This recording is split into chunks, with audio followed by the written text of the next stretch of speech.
Vamos a iniciar con lo que es los temas del tercer parcial, que va a tratar en sí de métodos numéricos que nos van a ayudar a resolver ecuaciones diferenciales, tanto problemas de valor inicial como problemas de valor en frontera. En nuestro primer tema vamos a ver lo que es problemas de valor inicial para ecuaciones diferenciales ordinarias y nos vamos a enfocar primeramente en lo que es la teoría elemental.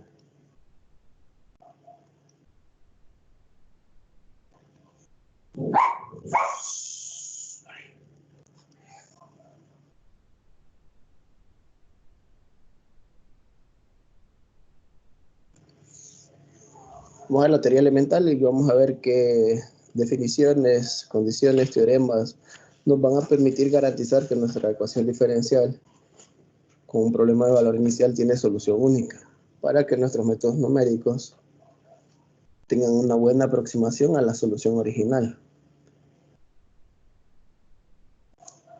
Bien, ¿qué es lo que debemos saber de teoría elemental?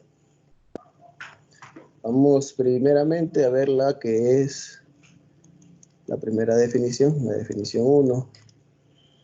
Dice lo siguiente. Se dice que una función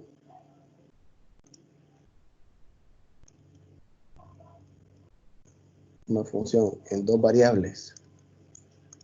Normalmente nosotros vamos a usar t para la variable independiente y y para la variable dependiente. Aunque se puede cambiar t por x y no hay problema. Decimos que esa función satisface una condición de Lipschitz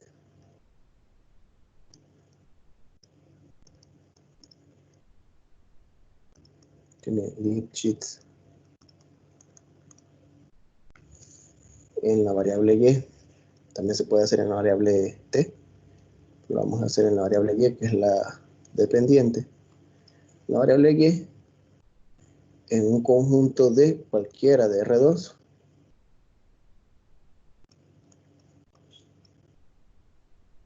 conjunto D que está contenido en R2, si existe una constante L mayor que 0, una constante L positiva, con la propiedad de que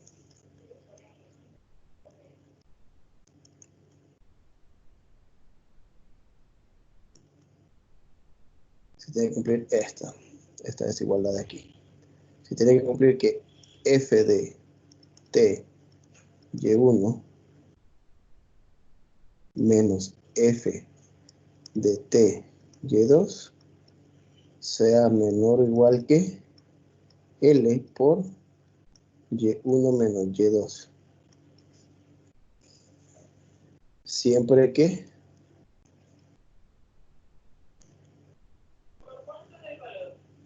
esos puntos t de y1 y t de y2 pertenezcan a D. Entonces, a esta L se le llama la constante de Lipschitz.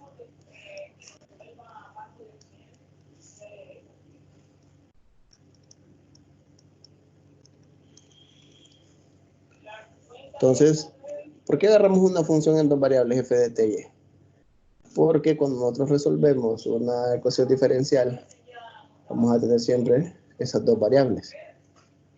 Puede ser ty o, como les dije anteriormente, xy. ¿Por qué vamos a necesitar esa condición de Lipschitz? Vamos a ver más adelante el teorema, porque esta es una definición. El teorema nos va a decir que vamos a buscar una función que satisfaga esta condición de Lipschitz. Bien, entonces tenemos esta desigualdad que está aquí. Y nosotros queremos probar de que si esa función en la variable y cumple esta condición, entonces decimos que satisface la condición de Lipschitz y lo que vamos a encontrar nosotros va a ser la constante de Lipschitz, que es lo que hace cierta esta desigualdad.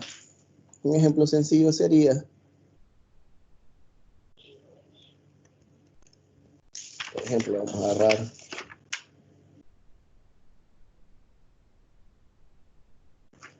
vamos a ver si nos piden que determine si la función f de ty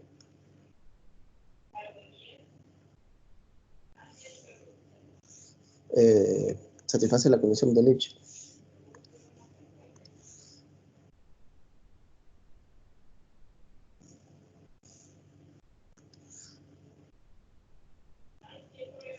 Así.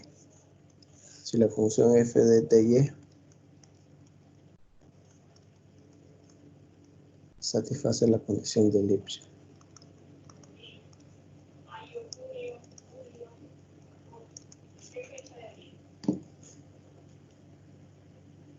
Bien, dejemos la definición ahí. Vamos a probar una función. Inciso A, f de ty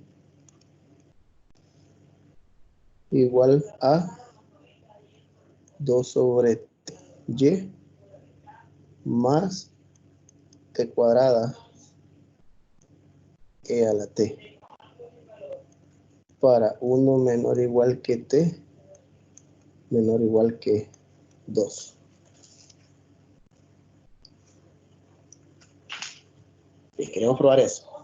Que nuestra función f de ty, que es 2 sobre ty más t cuadrada e a la t, para t entre 1 y 2 satisface la condición de Lipschitz. Vamos a ver si nuestra función satisface.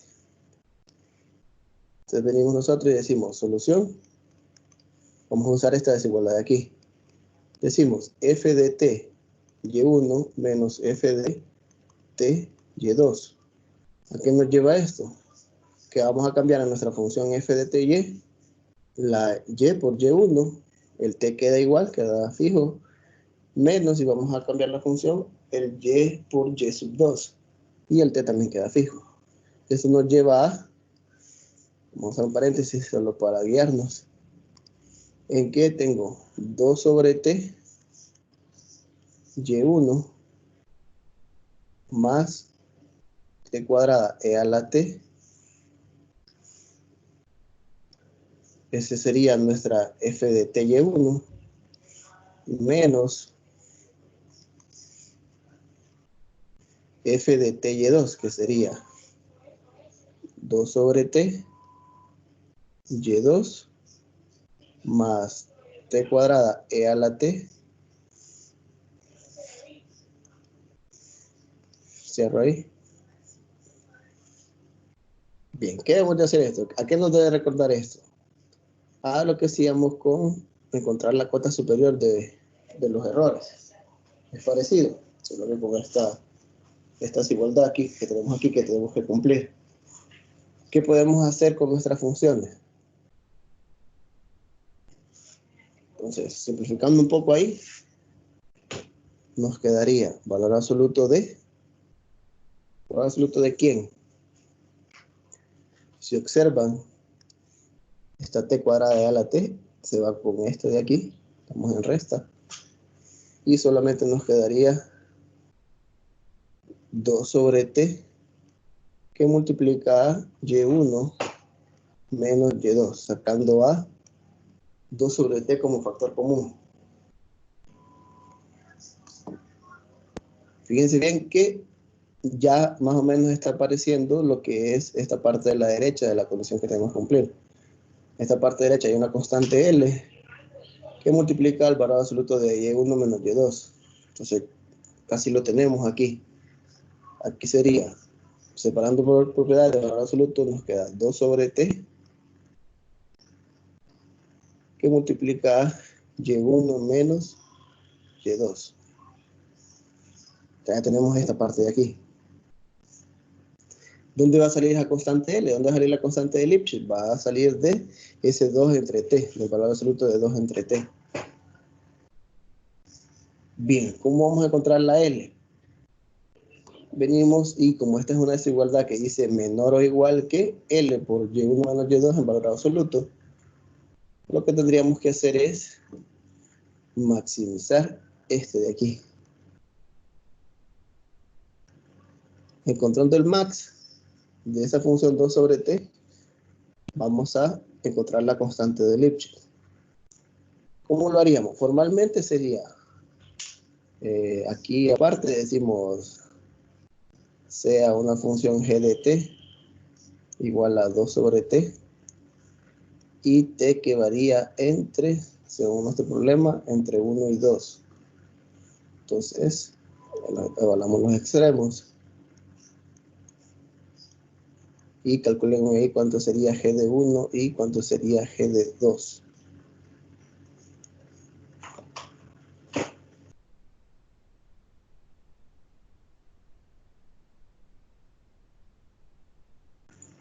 ¿Cuánto es g de 1?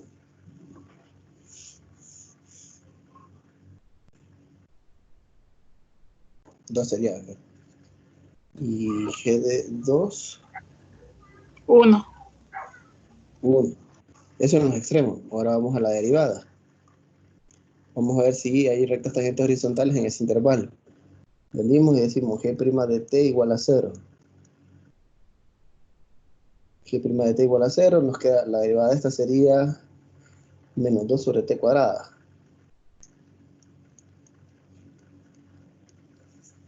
Entonces no existe manera de que esto se haga 0.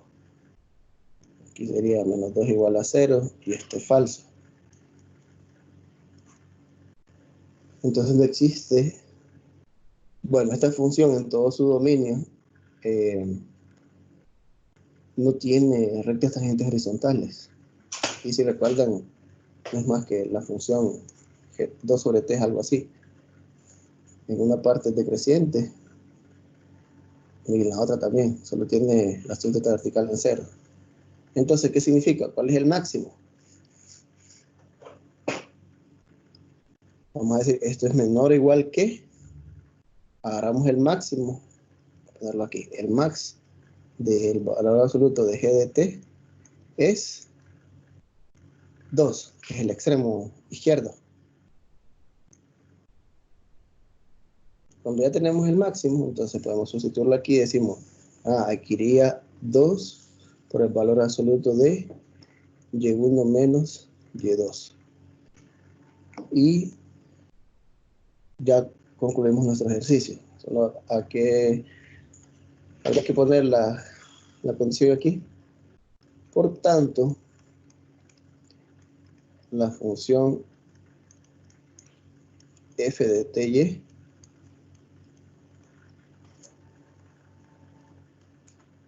satisface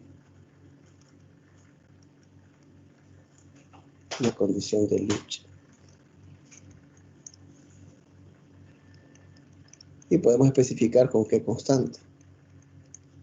Con la constante L igual a 2.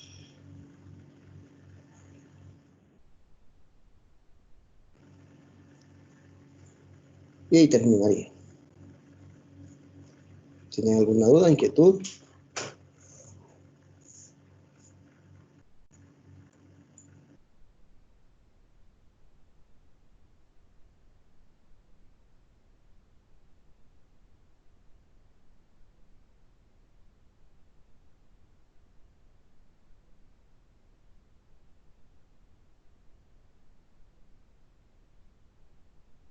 Ahí se ve el ejercicio completo.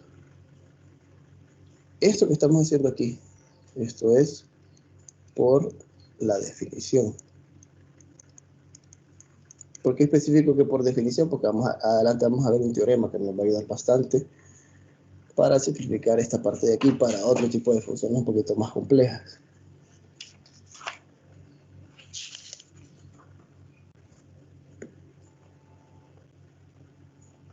Bien, no hay dudas entonces. Continuamos entonces.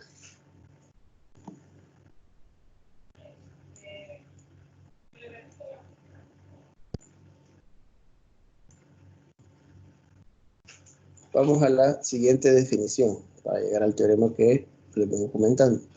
Definición.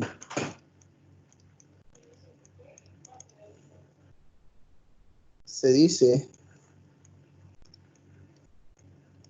que un conjunto D que está contenido en R2 es convexo si siempre que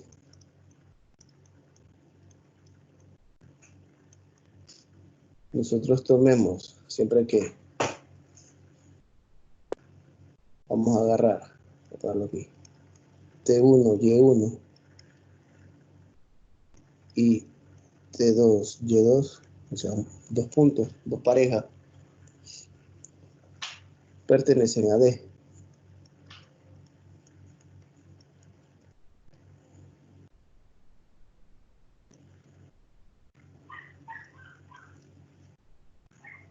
Y el punto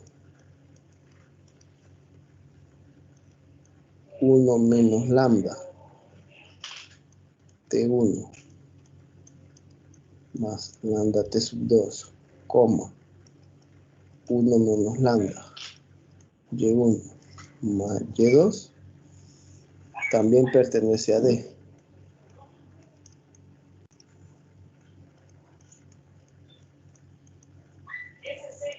También pertenece a esa D. Para cada lambda en 0,1.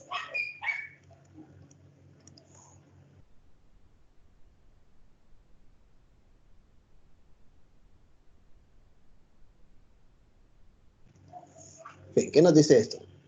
Estamos hablando de conjuntos convexos. Dice que siempre que yo agarre dos parejas dentro de ese conjunto R2, esos dos puntos van a pertenecer o están dentro de ese conjunto, y también va a estar el punto 1 menos lambda T1 más lambda T sub 2, coma, 1 menos lambda Y1 más Y sub 2, también pertenece a D, para cada lambda que está en 0,1. ¿A qué se refiere esto de aquí? Vamos a hacer un diagrama aquí, en que yo tengo un conjunto. Supongamos que tenemos un conjunto aquí D. Dice que yo debo agarrar dos puntos cualesquiera. Entonces yo agarro un punto por aquí, agarro otro punto por aquí. Supongamos que este es T1, Y1 y este de aquí es T2, Y2. Están dentro de D. Y yo tengo que ver el punto 1 menos lambda T1 más lambda de T2. ¿Qué es esto que está aquí? Al final lo que tenemos aquí es la ecuación paramétrica de una recta, mediante el parámetro lambda, que está entre 0 y 1. Si se fijan, cuando lambda vale 0, les queda T1, Y1. Y cuando lambda vale 1, este se cancela y queda T sub 2, y este se cancela y queda Y2. Y todos los lambda que estén entre 0 y 1 definirán todos los puntos sobre la recta. Esto nos lleva a que, si yo tiro una recta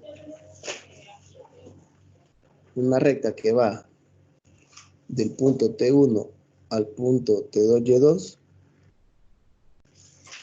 si observo que todos los puntos sobre esa recta están dentro del conjunto, entonces decimos que el conjunto es convexo. Y no importa cuáles parejas ordenadas yo tome. Entonces yo puedo agarrar otro por aquí y otro por aquí. Y cuando tiro la recta, siempre está dentro. Entonces decimos que aquí D es convexo. Eso mediante de forma gráfica, aunque se puede demostrar aquí de forma analítica. Pero no nos va a interesar mucho esa parte. Imagínense que ahora tengo un conjunto de esta forma. Y trato de usar la misma idea de buscar dos puntos y que la recta que se une mediante esos dos puntos siempre esté dentro del conjunto. Entonces yo podría, por ejemplo, agarrar aquí y aquí.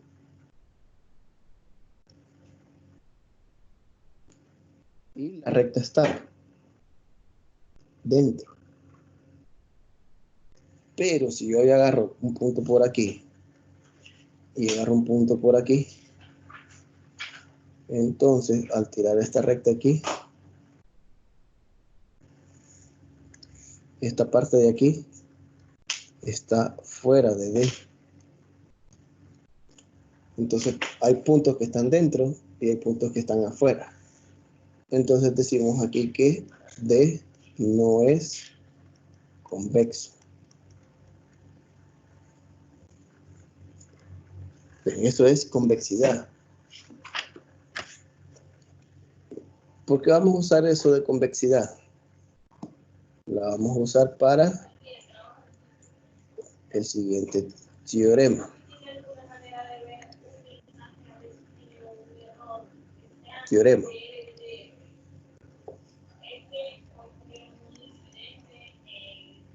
Entonces decimos, supongamos que tenemos una función f de ty, igual que en la definición de Lipschitz, y que está definida en un conjunto convexo D. Escuchen bien, ya estamos diciendo que nuestra función f de ty está definida en un conjunto convexo. Ahora, si existe una constante L mayor que 0, con la propiedad de que valor absoluto de la derivada parcial de f de ty con respecto a y es menor o igual que L para todo punto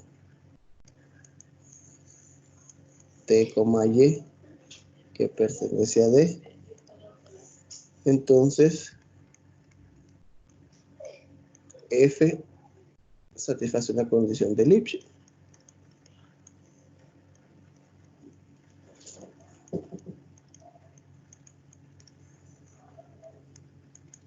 Bien, ya que sabemos que satisface una condición de Lipschitz en D en la variable y, por eso se diría con respecto allá a y en la variable y con la constante L. O sea, que esta L que aparece aquí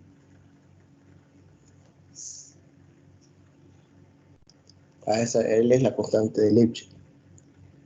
Fíjense bien, ya no aparece como en la definición. En la definición aparecía f de ty1 menos f de ty2, y eso era menor o igual que L por y1 menos y2 en valor absoluto. Aquí no. Aquí lo que tiene que cumplirse es que la derivada parcial de esa función con respecto a y, su máximo sea menor o igual que esa L. Y esa L se le conoce como la constante de Lipschitz. La única exigencia es que el conjunto sea convexo. Ejemplifiquemos entonces.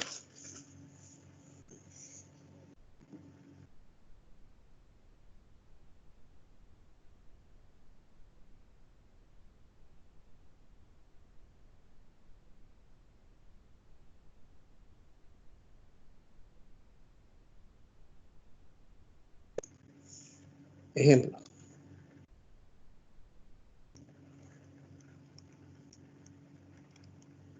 Determine si la función f de ty satisface la condición de Lipschitz.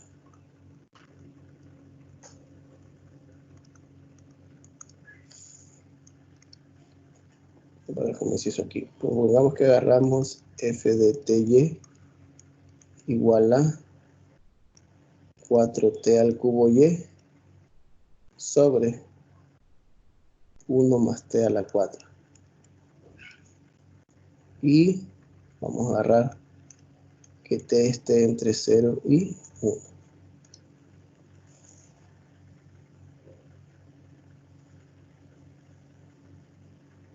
El mismo enunciado del ejemplo anterior. Determine si la función f de ty satisface la condición de Lipschitz.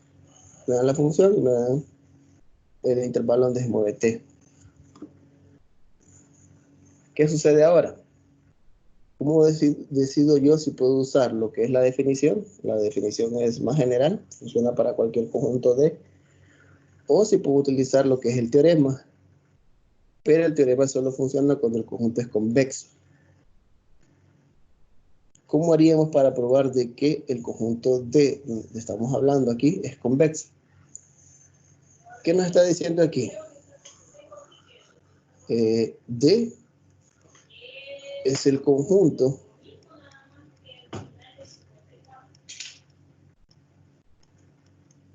de puntos T, Y, donde T ya me están diciendo que va desde 0 a 1, es la única restricción que me dan. Entonces, ¿qué pasa con Y? Como Y no hay restricción, no dice dónde se mueve Y, entonces vamos a decir que Y es todo número real que se puede tomar. O sea, que Y valía de menos infinito hasta más infinito. Sabiendo eso de que nuestra Y se mueve de menos infinito a infinito y nuestra T se mueve de 0 a 1, T sí está acotado entre 0 y 1, entonces vamos a ver cómo decidimos si D es convexo o no.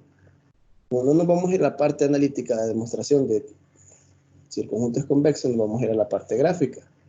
¿Qué es lo que define esto de aquí? Gráficamente lo que tenemos es que yo tengo el plano cartesiano TY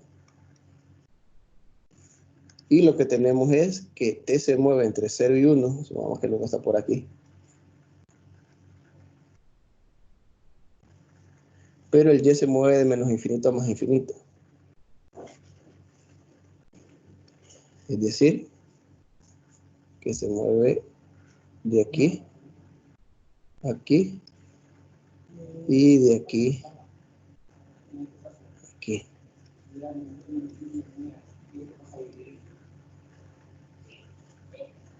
Entonces tenemos el conjunto este.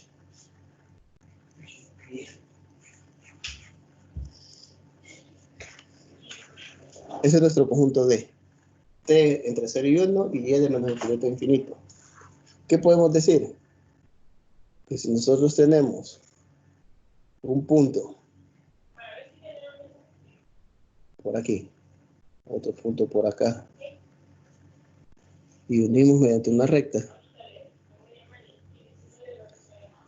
miramos que todos los puntos de esa recta están dentro del conjunto D. No importa dónde coloque yo, siempre la recta va a estar dentro. Porque al final lo que tengo es un rectángulo infinito. Un rectángulo es una figura convexa de la parte de geometría clásica. Entonces, en este caso que tengo un rectángulo infinito, también define que D es convexo. Como D es convexo, nos va a permitir usar el teorema. Entonces, por teorema vamos a decir, vamos a agarrar la derivada parcial de la función y vamos a derivar con respecto a Y. Venimos y hacemos la derivada parcial. ¿Cuál es la derivada parcial de esta función con respecto a Y? Dígame a ver cuánto es.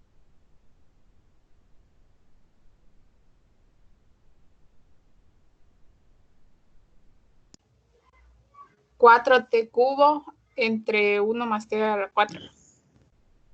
4t cubo entre 1 más t a la 4. Perfecto. Porque con respecto a Y, y al final todo lo demás es constante. Bien, ahora ¿qué hay que hacer? Según nuestra definición que está arriba, dice, tengo que agarrar que la derivada parcial de f con respecto a Y, eso que está aquí, 4t al cubo sobre 1 más t a la 4, tiene que ser menor o igual que L. Al aparecer este menor o igual, ¿a qué les recuerda?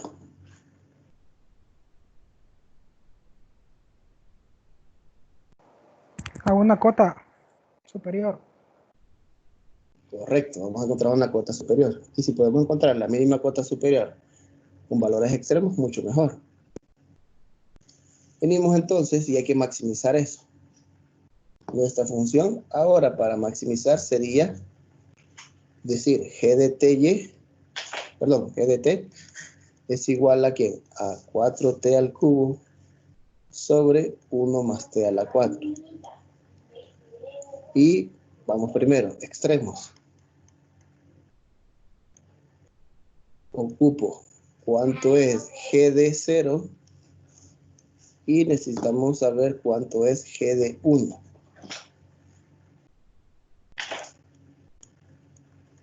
¿Cuánto es G de 0?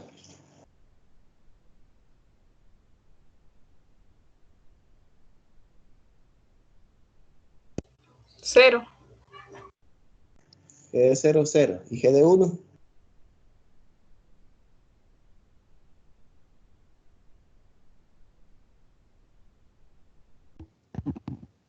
Cuatro quintos, sí, licenciado.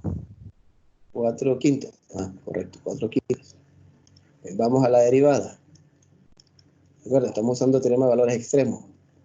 G' de t lo igual a 0 para ver si hay puntos. Rectas tangentes horizontales dentro del intervalo de 0 a 1. Bien, usen algún software. ¿Cuánto es la derivada de esa función?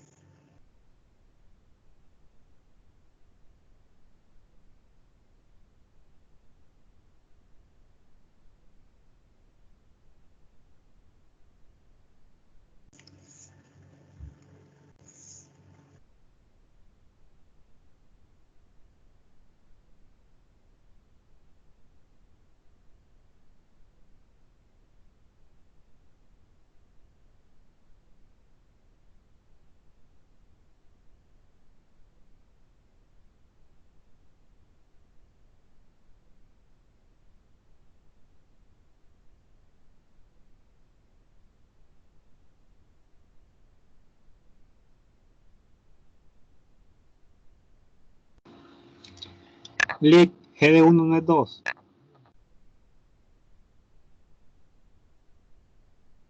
G de 1 es 2. Así va.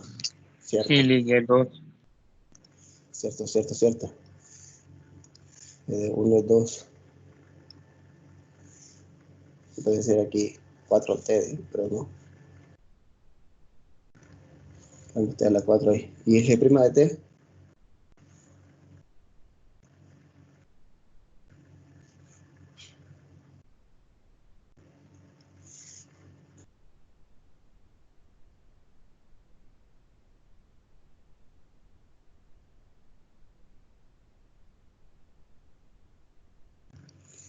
Hagámoslo manual, pues.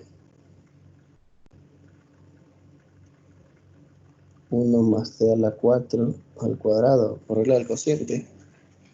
Derivada del de arriba es 12t cuadrada por la función de abajo menos 4t al cubo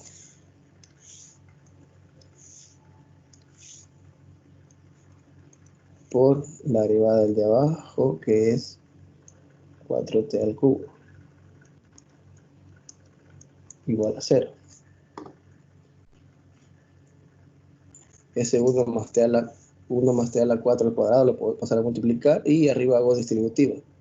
Tendríamos 12t cuadrada más 12t a la 6 menos 16t a la 6 igualado a 0.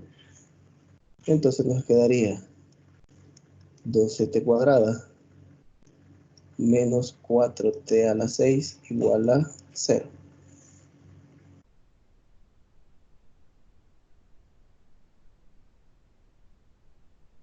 ¿Qué hay que hacer ahora? Puedo sacar factor común, 4t al cuadrado por, que sería 3 menos t a la 4 igual a 0.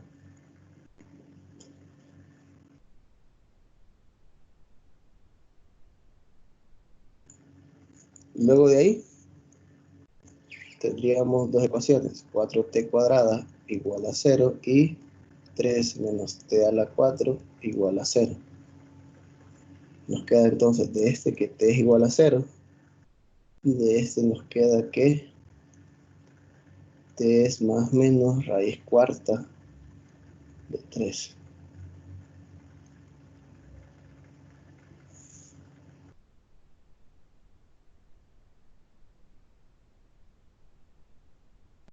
Claro, hasta ahí.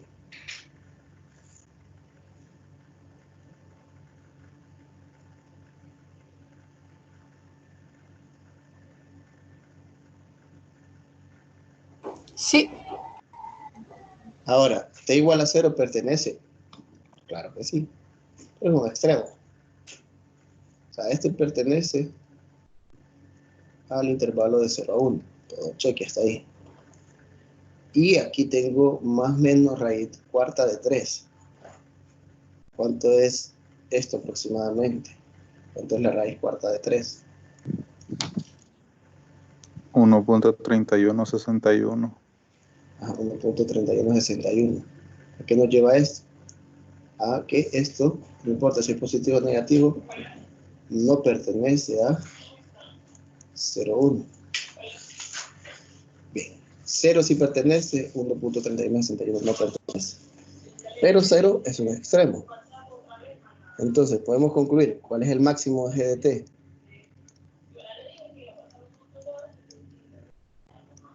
¿Cuál es el máximo de esa función? 2.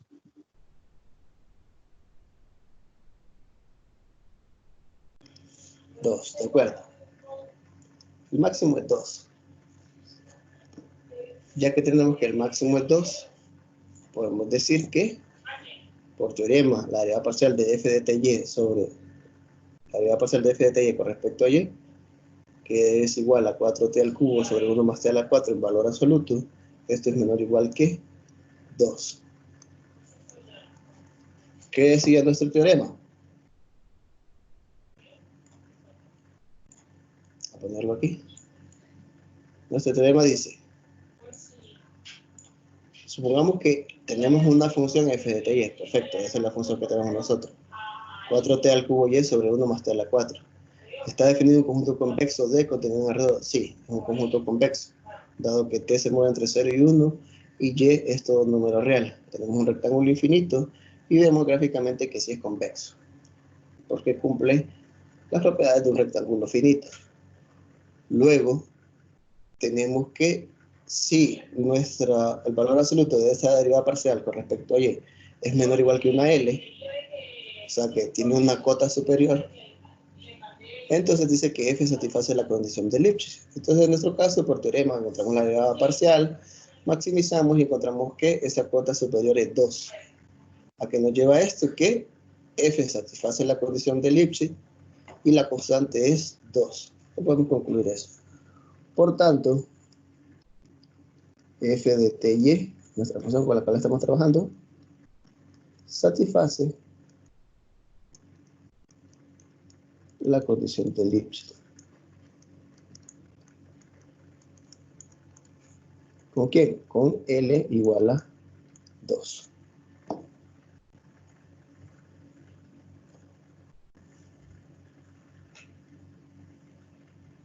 ¿Estamos claros ahí? ¿Alguna inquietud con respecto al uso del teorema?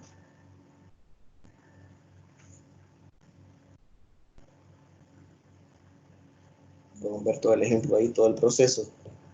Ahora, ¿qué va a pasar? ¿Por qué de ahora en adelante vamos a poder usar el teorema indistintamente para la cuestión de los problemas de valor inicial? Porque normalmente nuestra función que nos den el intervalo para t va a ser infinito, va a estar acotada a t, y el de y va a ser todo número real. Es decir, que siempre vamos a tener un conjunto convexo. Esto nos lleva a que o puedo usar el teorema para encontrar la constante de Lipschitz, o puedo usar la definición del ejemplo anterior para determinar esta misma constante. Entonces puedo hacerlo por teorema y lo puedo hacer por definición. Ahí uno decide y al final van a ver que el proceso es similar, que hay que maximizar. ¿Cuál es la cuestión con estos dos ejercicios que tenemos aquí? Vamos a analizar los ejercicios ahora. Si observan, en el ejemplo 1, por aquí, se fijan que aquí aparece y. Aquí está y. No aparece nada, otra expresión. O sea, tenemos una, por decirlo así, una función lineal en y, en la variable y. Y con este ejemplo número 2, es similar el proceso. ¿qué pasaría si ya no aparece y sola, sino que aparece un y cuadrada, o un seno de y, o un logaritmo natural de y, u otra expresión ya en esa función, en esos términos de y? Entonces vamos a ver otro ejemplo aquí. Tenemos inciso A aquí, voy a poner aquí inciso B.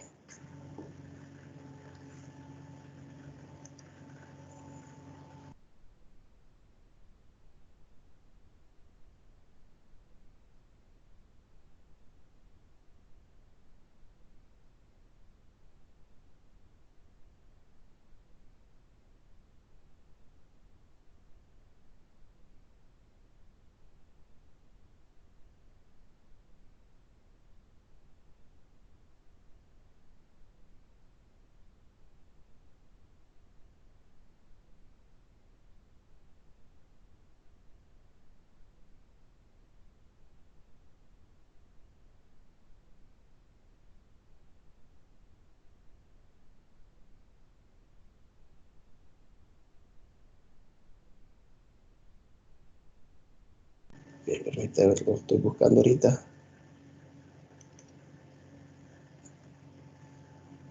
De los que se han puesto en periodos anteriores.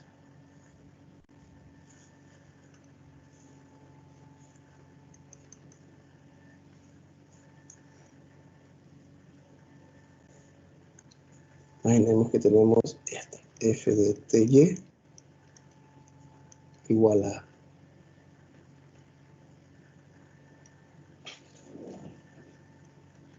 raíz cuadrada de x a la 4 más 2x cuadrada sobre 5x cuadrada más 1 coseno de y. Y tengo que, la tengo en términos de x, voy a poner aquí f de xy. Y x se mueve entre 0 y 4.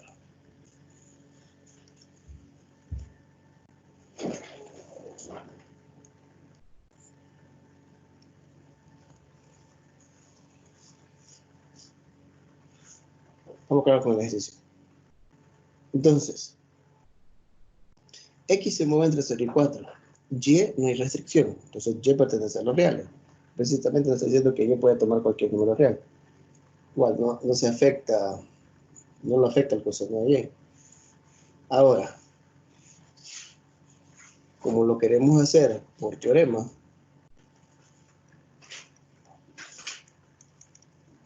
lo vamos a hacer por teorema, ya sabemos que en nuestro conjunto, que va x entre 0 y 4, y y cualquier número real, es un rectángulo infinito que es convexo. Entonces directamente yo voy a usar teorema. Vendríamos nosotros y diríamos derivada parcial de f de xy con respecto a y, y empezamos a derivar para después encontrarle una cuota superior si la hay. ¿Cuál es la derivada parcial de la función con respecto a y? ¿Tienen esa derivada parcial?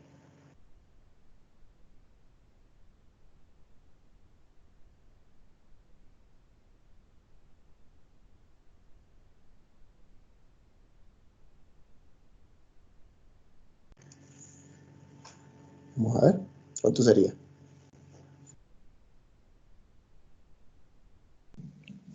Eso mismo, solo que en lugar de coseno sería menos seno de y.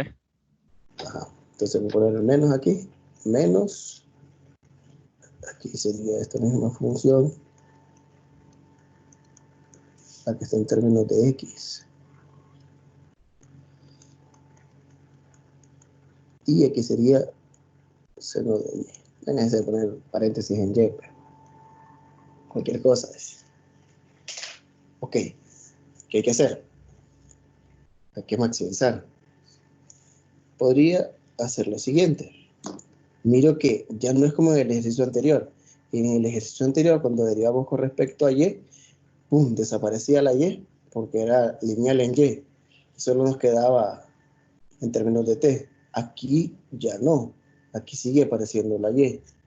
Entonces, por propiedades de valor absoluto, yo podría, ese menos, podría sacar el menos 1 y quitarlo, porque queda valor absoluto de menos 1. Solo nos quedaría aquí una raíz cuadrada de x a la 4 más 2x cuadrada. Aquí tendríamos 5x cuadrada más 1. Y aquí tendríamos un seno de aquí y lo voy a quitar. ¿Qué hay que hacer? Ya tenemos, cuando separamos el valor absoluto, tengo que maximizar esta función y tengo que maximizar esta otra. Si se fija que esta función solo está en términos de x y esta función está en términos de y.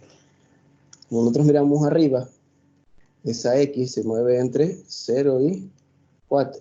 Y la y, como no hay especificación, se mueve en todo su dominio, sería en los reales, de menos infinito a infinito.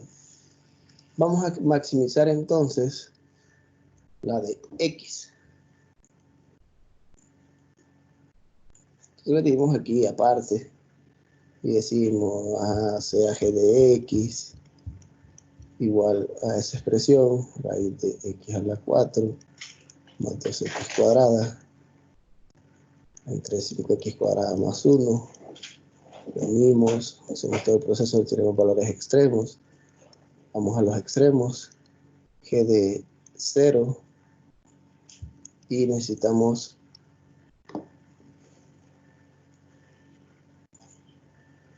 g de 0 y g de 4. ¿Cuánto es g de 0? Quedaría 0 arriba, entonces es 0. ¿Cuánto es g de 4? Calcule cuánto sería g de 4, 4 cifras decimales.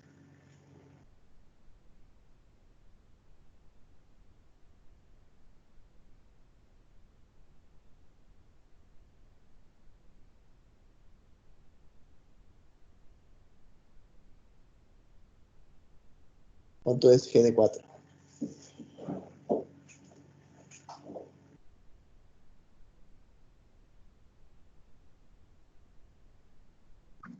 $0.2095. 0.2095. Bien, vamos a la derivada ahora. Necesito g' de x igualada a 0. Necesito ver si hay rectas tangentes horizontales dentro del intervalo de 0 a 4. Bien, necesito la derivada de esa función. Usen ahí la calculadora o símbolo para encontrar la derivada, a ver qué sale.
Ajá.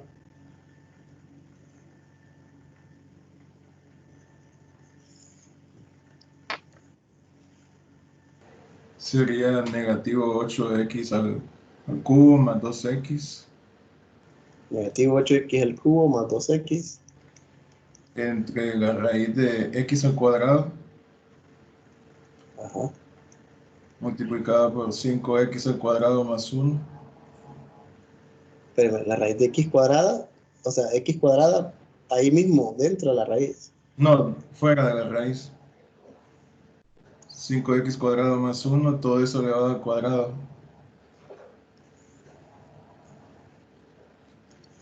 Me perdió. Raíz de x cuadrada, así. Ajá. Eso que Y afuera de la multiplica, raíz multiplica 5x al cuadrado más 1. todo eso al cuadrado. Sí, por la raíz de x cuadrado más 2. Acá abajo siempre. Sí.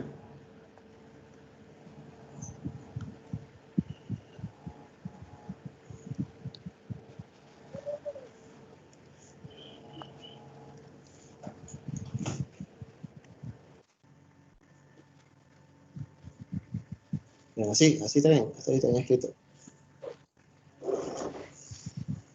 Sí, que al final esa raíz de x cuadrada por la raíz de x cuadrada más 2 es esta parte de que está arriba, cuando multiplicamos.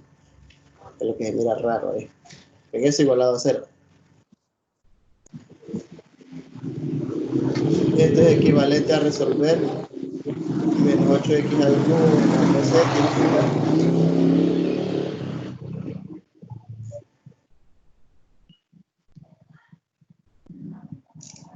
igual a 0. Y la única restricción es que x tiene que ser, no puede ser 0 cuando mandamos esto a multiplicar. Y no puede ser, no es la única restricción en la derivada. Porque al final sería una x aquí. Entonces, vamos a ver, aquí nos quedaría entonces 2x por menos 4x cuadrada más 1 igual a 0. De aquí tengo que 2x igual a 0, x igual a 0, pero esta solución se quita porque tengo una restricción. Y tendría menos 4x cuadrada más 1 igual a 0. Y nos quedaría aquí x igual a más menos raíz de un cuarto, que este es igual a más menos un medio.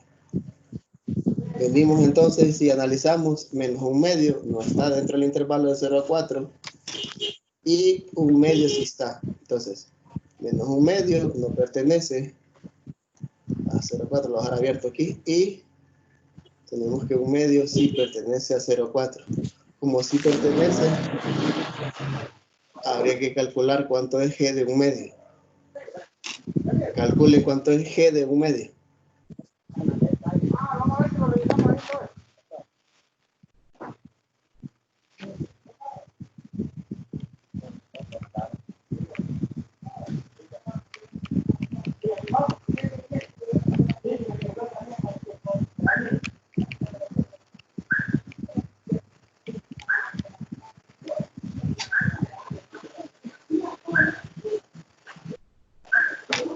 Un tercio, 0.3333.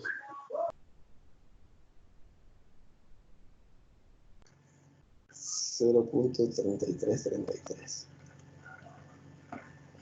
Entonces, decimos que el máximo del valor absoluto de g de x es igual a el máximo de todos ellos, un tercio, o 0.3333.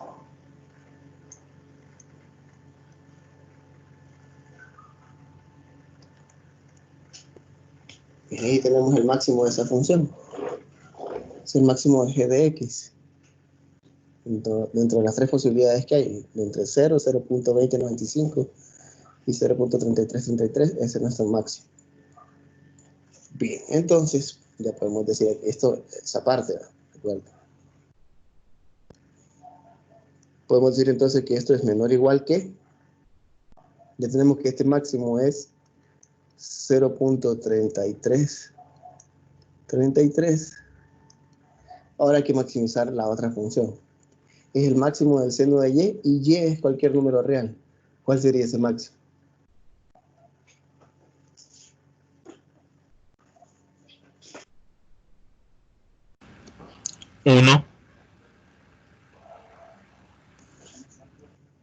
1. Ajá, entonces nos quedaría 0.3333 por 1, 0.3333. Entonces, conclusión, por tanto, f de ty, bueno, en nuestro caso, f de xy, satisface la condición de Lipschitz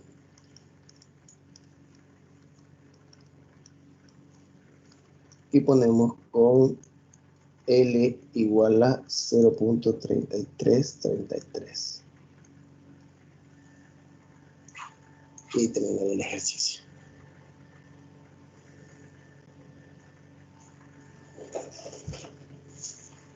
Bien, ¿alguna inquietud?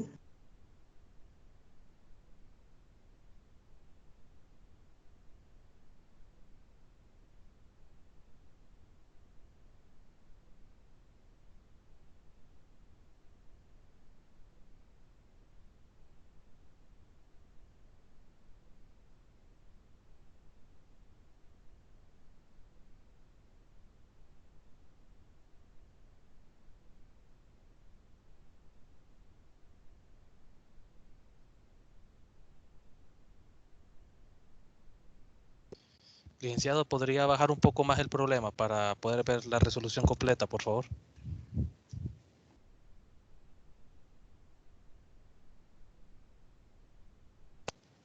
Muchas gracias. Ahí se logra ver completo. Solo el enunciado no se mira, pero ahí se mira.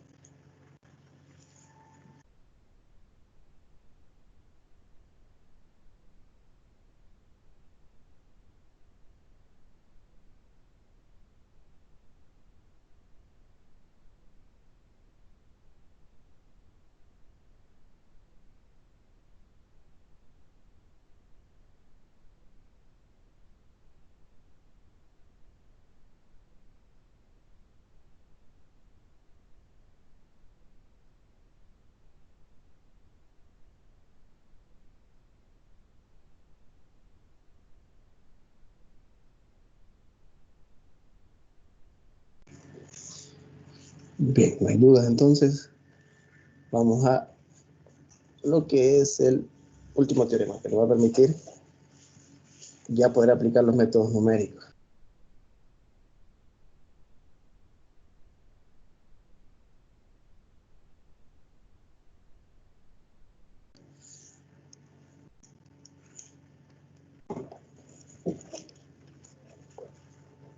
Teorema.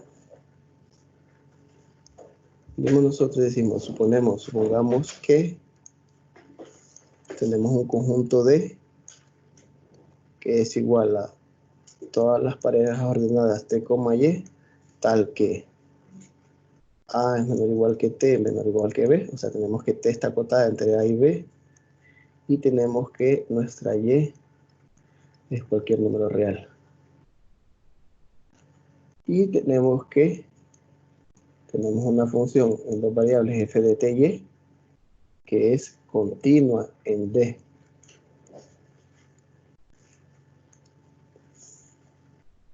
Dice que si f satisface una condición de Lipschitz,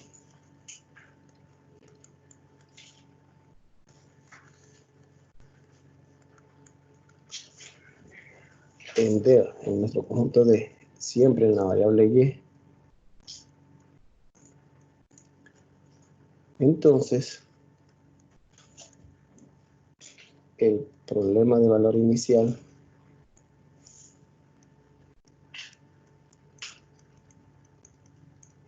que de ahora en adelante lo vamos a llamar PBI, para resumir, problema de valor inicial, Y' igual, Y' de T, lo voy a poner formalmente, Y' de T, que es igual a una función f de ty para t entre a y b, las mismas condiciones que aparecen en el conjunto D, y la condición inicial y de a igual a un alfa, tiene una solución única.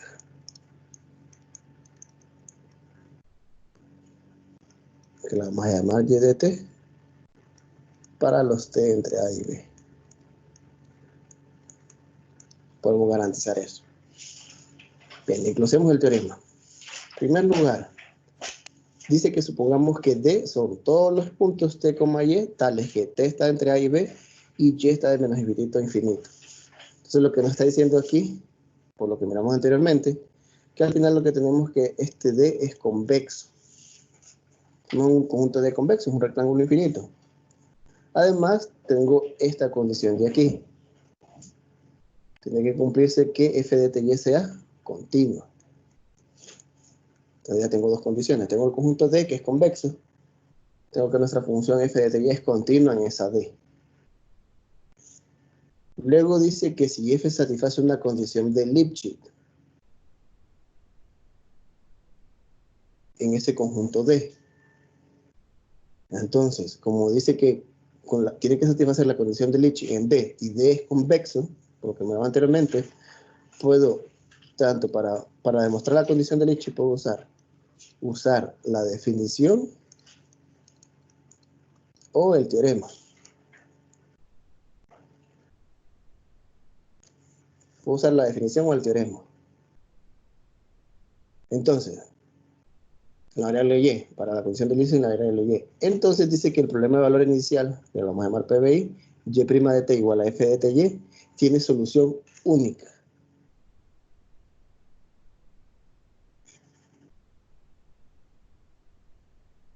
Bien. En resumen, tengo que ver conjunto de convexo, función continua, que satisfaga la condición de Lipschitz, y nuestro problema de valor inicial tiene solución única y de t. Pueden ver más adelante, ustedes pueden ver en el libro también, que esto también implica que nuestro problema sea bien planteado. Aunque bien planteado tiene connotaciones más fuertes que solución única, porque ya se habla de un problema perturbado, en el cual se hace una pequeña variación en la condición inicial y se le agrega aquí un épsilon, igual aquí un épsilon, como que le agregaron un error, que la solución, aunque tenga esa perturbación pequeña, no se salva de la solución original. Entonces, eso con respecto a bien planteado. Pero después dice más adelante que si se cumplen las mismas condiciones, entonces nuestro problema, al igual que decir es solución única, va a ser igual a decir que es bien planteado. Bien, planteémoslo entonces, planteemos algún problema que tengamos que demostrar esas condiciones que se nos presentan.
Bien, tenemos nuestro ejercicio ahí. Otro ejemplo, sea el problema de valor inicial, y' igual a menos ty más 4 sobre ty, t entre 0 y 1, incluidos los extremos, y tenemos la condición inicial y de 0 igual a 1. Y nos piden demostrar que tiene solución única. Venimos nosotros al teorema y decimos, tenemos que hablar del conjunto D, que t se mueva entre a y b, esté acotado. En nuestro ejemplo, t se mueve de 0 a 1. Como no hay condiciones para y, asumimos que y es cualquier número real, pero si se fijan aquí hay una excepción. ¿Cuál es la excepción? Que y no puede ser 0.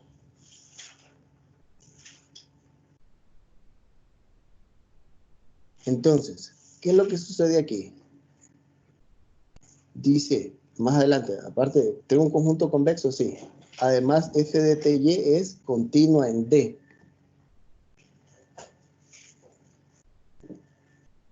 Estamos viendo aquí.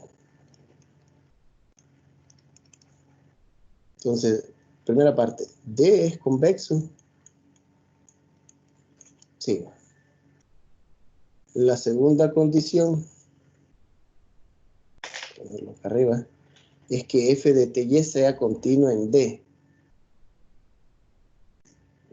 Nosotros tenemos que f de t y, que es, agarrando esta parte de aquí del problema de valor inicial, de esta ecuación diferencial es menos ty más 4 sobre ty. Esa es nuestra función f de ty, o sea, esto de aquí. Esto puede cerrar aquí.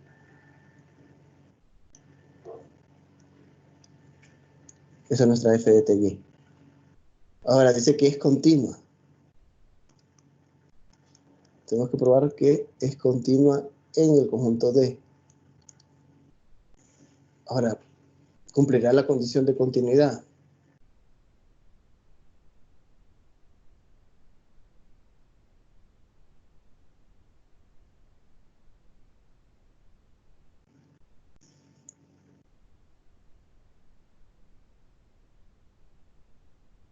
Si se fijan aquí, hay que probar la continuidad, pero es bien sencillo. Continua en D. D ya sabemos aquí que D es todas las parejas ordenadas T, y tal que T está entre 0 y 1 y que Y se mueve de menos infinito a infinito. ¿Es continua en D? Entonces, ¿qué habría que probar? Y puede, T no hay problema, es acotada. ¿Y puede tomar cualquier valor? ¿Sí o no?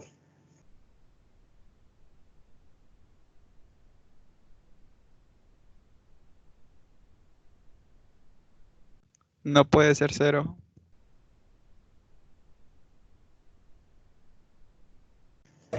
Pero Puede ser. está y de 0 igual a 1. Ah, porque este es lo que está acá adentro, es T. Recuerden que nuestra ecuación es y de T. El T sí puede ser 0, porque al final está aquí incluido en la condición inicial. Pero el Y en sí, o sea que... Ah, ajá.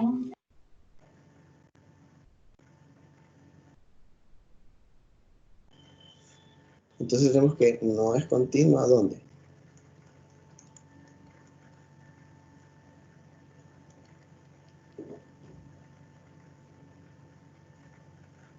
No es continua, voy a poner aquí, no es continua, ya que f de que, como t puede ser cualquier valor entre 0 y 1, voy a poner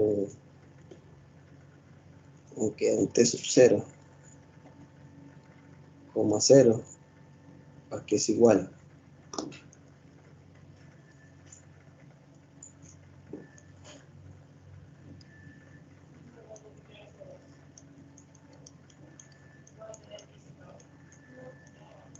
Aquí tenemos que esta parte de aquí no está definida. Quiere decir que no puedo encontrar. No está definida cuando y vale 0 aquí. Entonces, ¿qué implicaría? Nuestro problema trata de demostrar de que si tiene solución única. Ya, estamos claros, tenemos que probar que tiene solución única. Aquí la única herramienta que tenemos para probar de que tiene solución única es que satisfaga las tres condiciones. ¿Qué podemos concluir? Que como no es continua,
un pequeño bug ahí. Logren ver la pizarra ahora.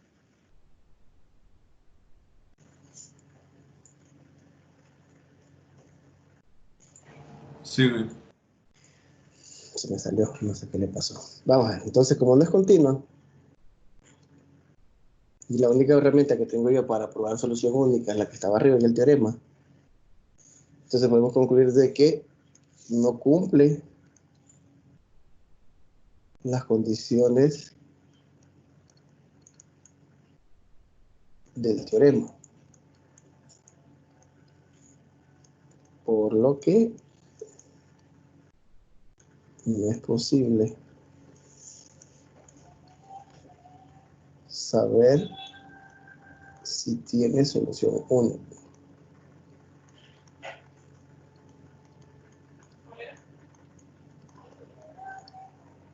Ahora viene, eso no lo puedo hacer porque no satisface las condiciones del teorema. Pero podemos tener otra herramienta que nos permita saber si tiene solución única. Y vamos a los conceptos de ecuaciones diferenciales que tienen fresco, porque lo acaban de pasar. ¿Cómo resolverían esa ecuación diferencial?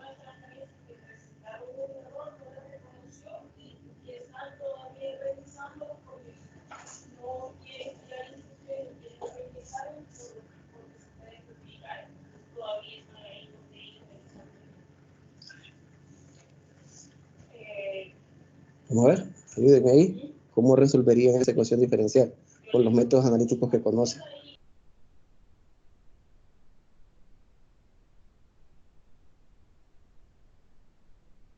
Ecuación diferencial de Bernoulli.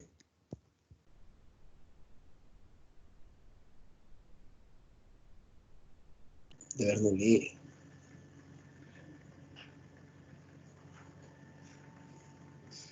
Puede ser por Bernoulli.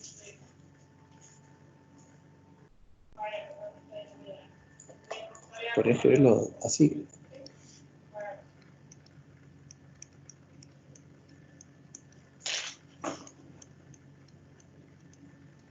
Así.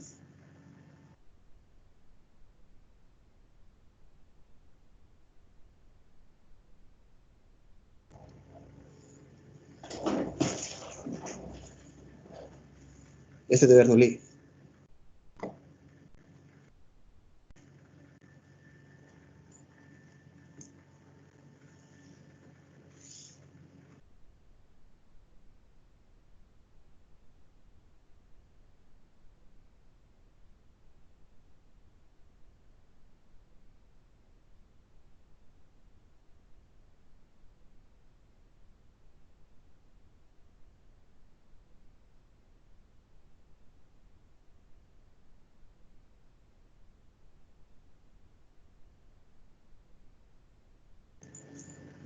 La otra forma, ¿cuál sería? Yo tengo de y de t aquí, más ty igual a 4ty a la menos 1.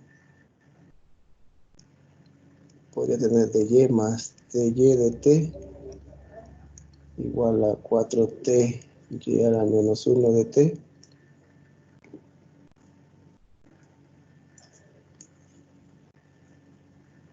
Podría tener de y más ty menos 4t y a la menos 1 de t igual a 0.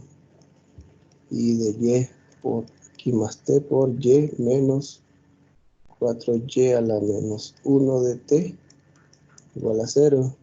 Multiplico por 1 sobre... No, por 1 sobre t. Por 1 sobre y menos 4y a la menos 1.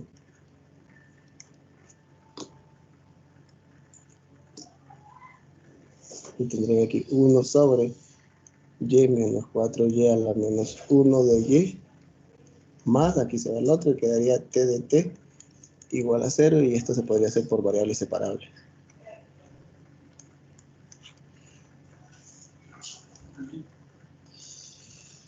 Aquí tengo que sacar otro punto. Ahora es otro saco.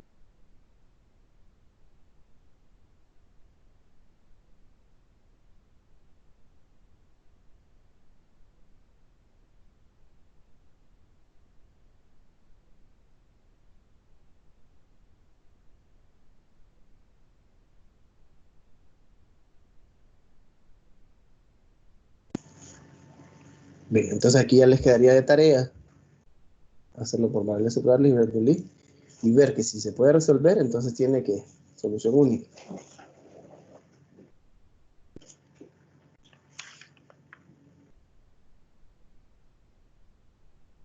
¿Estamos claros ahí? No.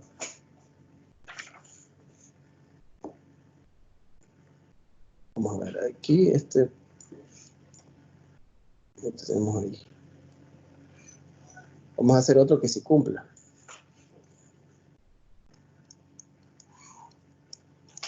Entonces, si el problema de valor inicial, imagínense que yo tengo y' igual a algo sencillo porque lo vamos rápido para que vamos viendo el método. Aquí y' igual a t cuadrada y más 1. Tengo también que 0 menor o igual que t menor o igual que 1 y tengo que y de 0 es 1. No siempre es 0 aquí. Demuestre que el problema de valor inicial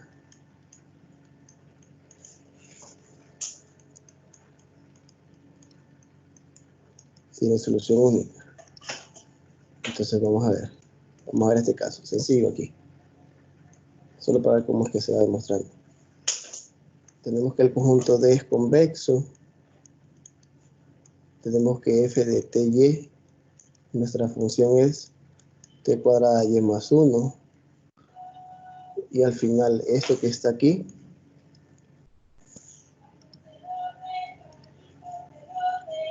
esto de aquí está aquí, es un polinomio. Un polinomio de dos variables. Por tanto, ¿qué va a pasar? Como es un polinomio, ¿qué implica esto? Es continuo en R2. Y si es continua en R2, entonces es continua en el conjunto D. Entonces me dice, entonces f de ty es continua en D. Como polinomio, en dos variables. Luego la tercera condición es que f de ty satisface Lipschitz.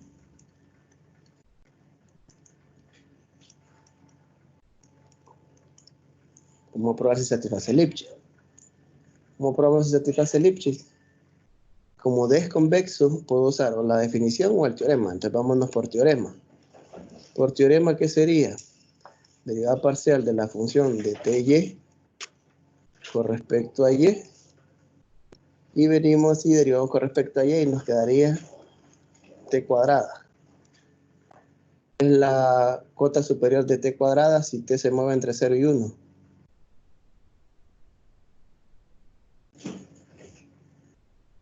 ¿Cuál sería esa cota superior?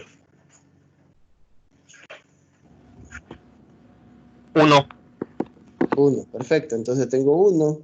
Esta L es la constante de Lipschitz.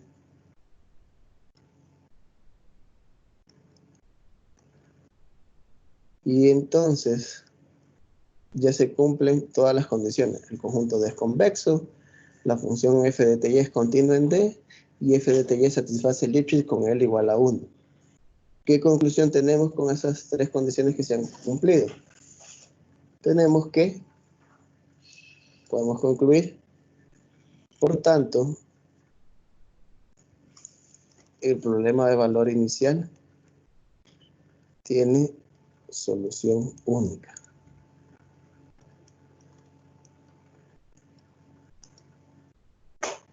Y ya lo hicimos basándonos en las condiciones del teorema. ¿Alguna duda?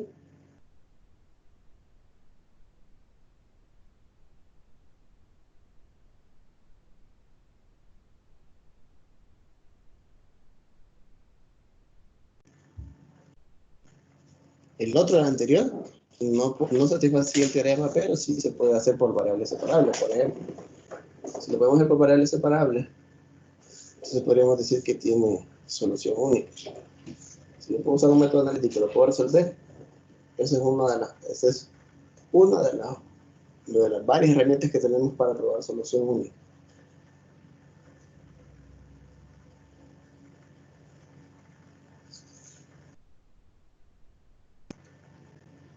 Ok, ya que no hay duda, vamos a el método ahora.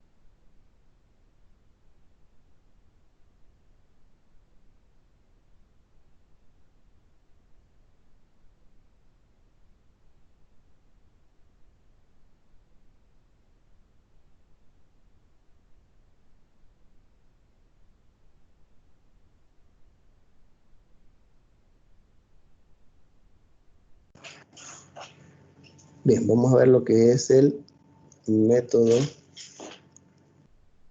de Euler.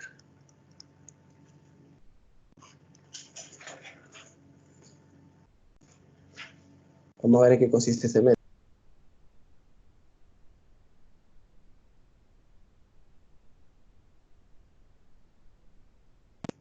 El método de Euler es uno de los métodos que no se aplica ya para resolver ecuaciones diferenciales, pero nos permite entender cómo es que funcionan los demás métodos que vamos a ver a lo largo de este tercer parcial, ya que como es uno de los más simples, es bien sencilla la deducción y es bien sencilla la forma de utilizarlo.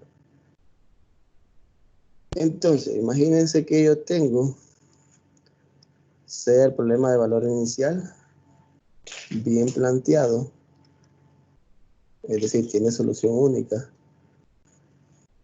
y tenemos este de aquí. Podemos escribirlo y' o en nuestro caso vamos a usar de y de t para especificar cuál es la variable independiente. Tengo de y de t igual a f de ty. Tengo la condición que t se mueve entre a y b, y tengo la condición inicial que y de a es igual a alfa. En general tenemos una ecuación diferencial de primer orden. Y como es bien planteado, como ya sabemos que es bien planteado, ya sabemos que tiene solución única, ya sabemos que f de ty satisface la condición de Lipschitz y todas las condiciones que miramos anteriormente. ¿Qué va a pasar? Nosotros en los cursos de ecuaciones diferenciales mira alrededor de unas más de 6 técnicas para resolver ecuaciones diferenciales de primer orden. Pero en la práctica, cuando ya son problemas de ingeniería, modelos en los cuales se utilizan ecuaciones diferenciales, vamos a observar que los métodos analíticos que aprende uno en ecuaciones diferenciales se quedan bien cortos. ¿Qué vamos a hacer? Existen dos formas. Uno es ir usando cambios de variables para llegar a una expresión, por decirlo así. Usar cambios de variables para llegar a una expresión en el cual sí se puede usar un método exacto. Y después ir aproximando a la solución original. Y la otra sería lo que vamos a ver nosotros, que van a haber métodos numéricos para resolverlo. Aproximar. ¿Qué es lo que sucede? No vamos a poder encontrar esa función. No vamos a poder encontrar esa función. Entonces, vamos a usar lo que se llaman puntos de red. Entonces, vamos a encontrar, o vamos a determinar,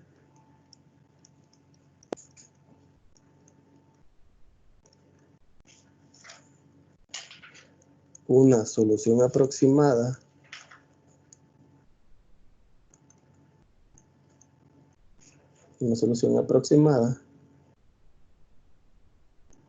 en varios valores, varios valores llamados puntos de red.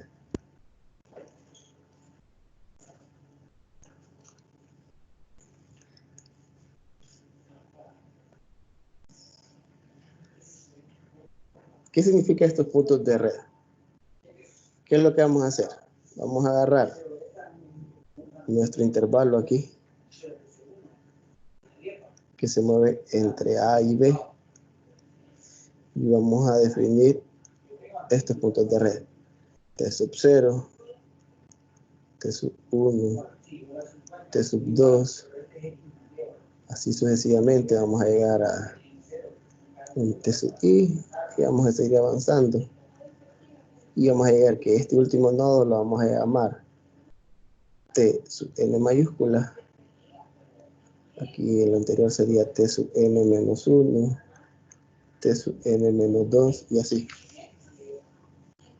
Entonces tenemos lo que son puntos de red, son una subdivisión de el intervalo AB en varios subintervalos X espaciados. Es decir, que nuestra T sub I que aparece aquí en general va a ser igual a ¿qué? A A más I por H para I que se mueve de 0, 1 hasta esa N mayúscula, donde esa H va a ser igual a B menos A sobre N. Es lo que definimos en primera instancia. Los puntos de red. Esta subdivisión del intervalo AB en nodo, en subintervalos, X espaciados. Lo que vamos a tener son N subintervalos aquí. Cuando ya definimos lo que es los puntos de red, nuestra malla en la que vamos a utilizar, vamos a hacer lo siguiente. Usando el teorema de Taylor,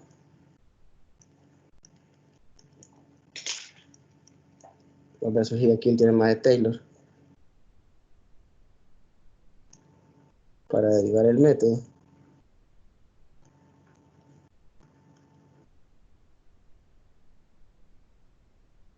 Lo que vamos a hacer nosotros es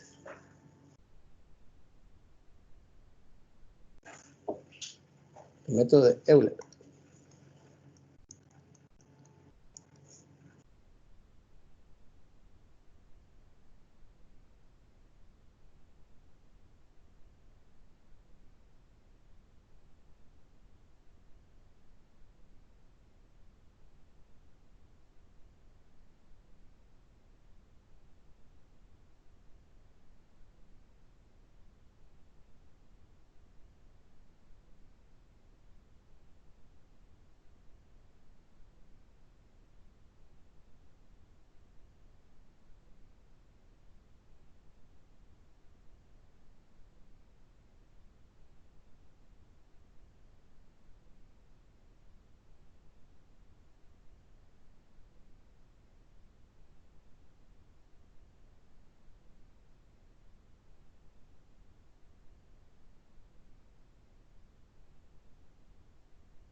Bien, vamos a ver entonces.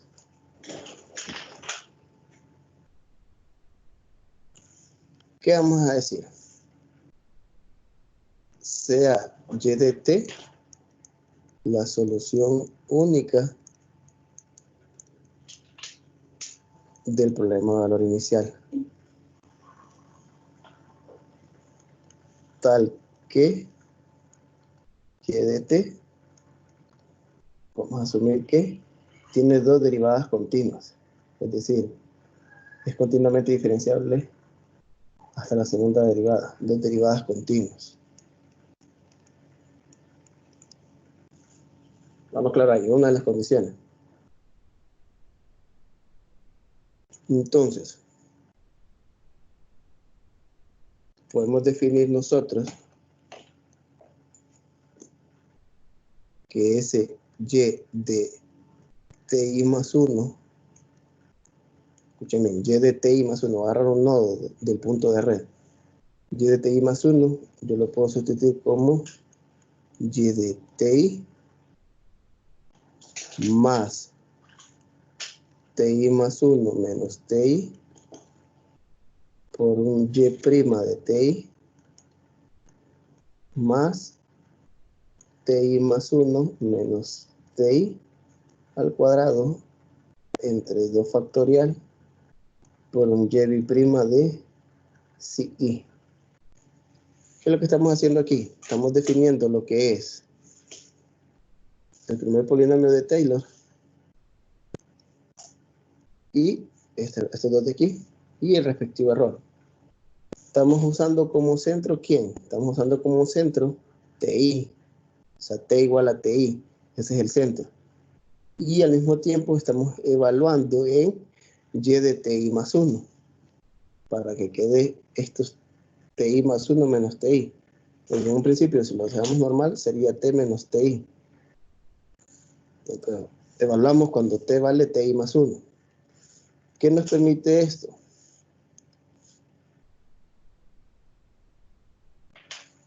Esto nos permite construir aquí Y de TI más, como TI más 1 menos TI son dos nodos consecutivos de la malla de estos puntos de red, esa distancia que hay entre dos nodos consecutivos es H. H por Y' de TI.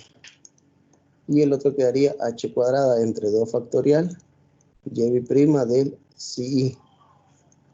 Estas CI van a estar, una cuestión importante, entre TI y TI más 1. Bien, teniendo eso de ahí,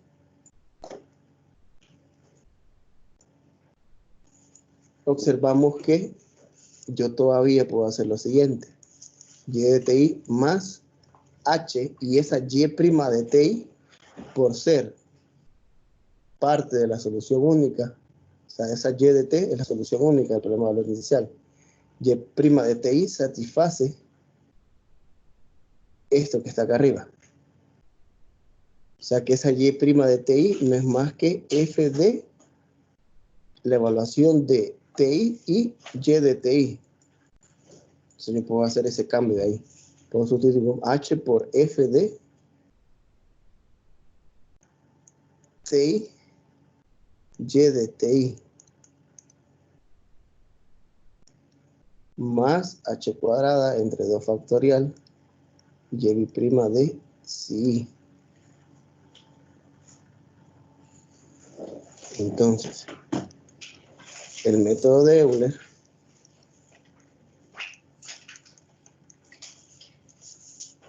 construye un W sub I, que es una aproximación de los Y de TI para I desde 0 hasta n-1 con la ecuación en diferencias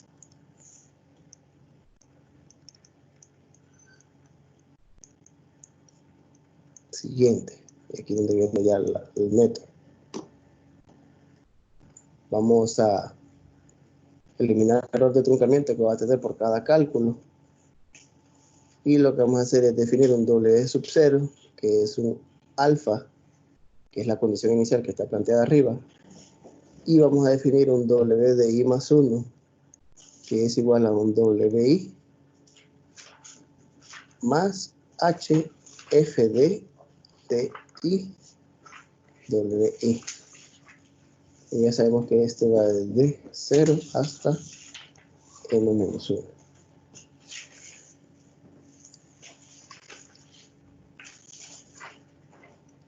Bien, y esa es la deducción simple del método.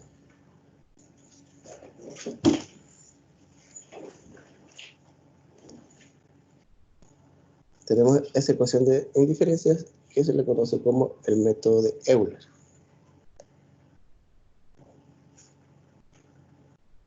Dado que eliminamos este término, el error de truncamiento, y sustituimos aquí que la siguiente solución, porque aquí es lo que se mira, la siguiente solución en TI más 1 es la solución en TI más H por F de TI, Y de TI. Entonces, en vez de usar Y de TI, usamos esta notación, y van a ver que es común a lo largo del curso para todos los métodos que miremos, que ese W sub I es una aproximación de Y de TI y lo puedo escribir de esta forma. ¿Por qué W sub 0 igual a alfa? Porque en nuestros puntos de red, el W sub 0 que aparece aquí, ese W sub 0 sería Y de T sub 0, pero T sub 0 es A. Entonces, es decir, W sub 0 sería Y de T sub 0, que sería al mismo tiempo Y de A, pero Y de A es la condición inicial que nos da el problema. Entonces, para resolver nuestras ecuaciones diferenciales, tiene que ser problemas de valor inicial. Por fuerza nos tienen que dar la condición inicial para poder yo aplicar el método. Además, otra especificación es que nos tienen que dar el intervalo donde se va a mover nuestra variable independiente. nuestro caso vamos a usar t o puede ser x. En algunos casos solo no se da toda la acotación de la variable independiente. Así, aquí, por ejemplo, aquí va t de entre a y b. Es posible que en otro ejercicio solo diga t mayor o igual que a. Eso no nos den el extremo izquierdo. Pero de igual manera se puede seguir usando el método de Euler. Lo único es que la cuestión del tamaño de paso, esta h de aquí, es la que cambia un poco. Pero esa es la idea central de nuestro problema. Bien, veamos entonces cómo es que se utiliza el método.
Bien, están ahí.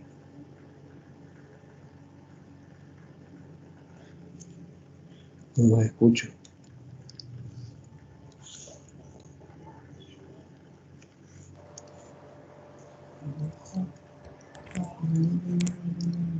¿Para qué estoy yo solo dando clase? Solución.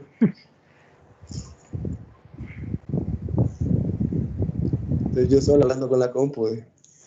Aquí estamos, Lick. Instante, habla, hombre, aunque sea.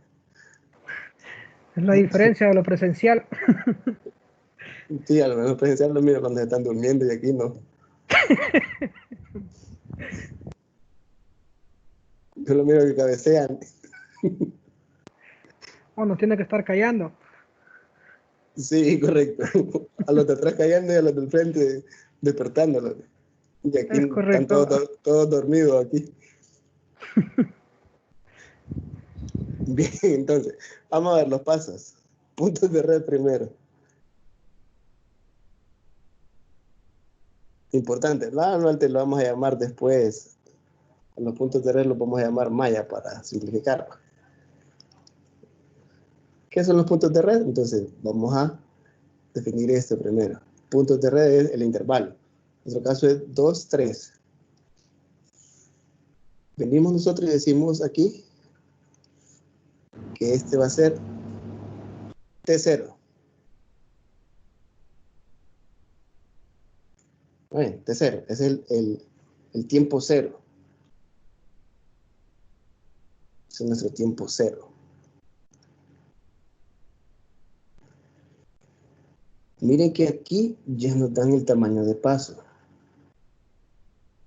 Si no nos dieran el tamaño de paso, nos dijeran N, ¿cuántos queremos? Por ejemplo, 4.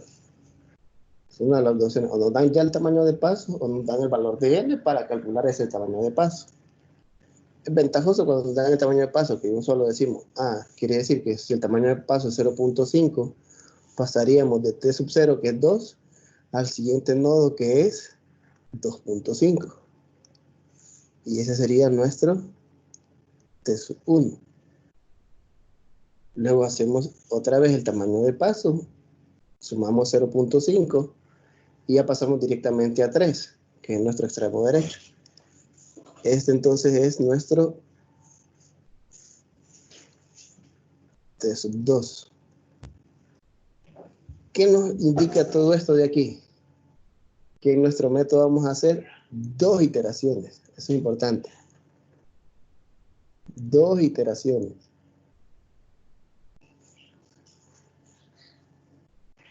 Una iteración para encontrar la aproximación en 2.5. Esa sería la primera iteración. Ver cuánto vale la solución en 2.5. Y la segunda iteración sería cuánto vale la solución en 3. Entonces es importante siempre definir en primer lugar lo que es los puntos de red, esa malla que vamos a hacer. Luego vamos a definir el método. Entonces, tenemos esa ecuación en diferencia. Nuestra ecuación en diferencias de Euler, que es el único método que vamos a ver. Esa ecuación en diferencias de Euler sería, tengo que definir el W sub 0. Entonces venimos nosotros y decimos W sub 0 igual a alfa. Alfa es la condición inicial. Entonces nuestra condición inicial del problema es esta que está aquí. Porque es en 2. ¿Cuánto vale en 2? ¿Cuánto vale la solución en 2? Eso sí sabemos con exactitud que vale 1. Eso nos implica que ese W sub 0 vale 1. Luego definimos esa ecuación iterativa, o esa ecuación en diferencia. Es lo mismo. W sub i más 1 es igual a un W sub i más h f de, lo voy a poner en general, ti wi. Pero eso lo voy a sustituir por W sub i, queda intacto. Vamos a usar el tamaño de paso, que es 0.5, y vamos a agarrar la función. ¿Cuál es nuestra función? Esta que está aquí. Esta es nuestra función. Es 1 más t menos y cuadrada, menos y al cuadrado. Eso nos implicaría que aquí tendríamos que poner por 1 más, y en vez de t, vamos a usar t sub i. Y en vez de y, vamos a utilizar W sub i. Todo eso al cuadrado.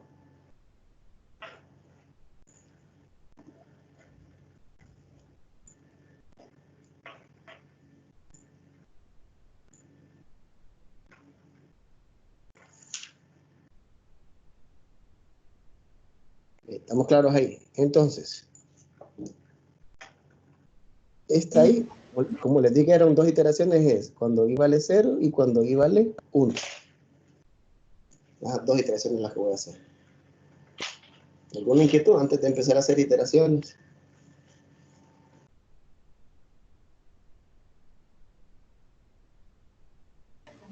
Creo que no.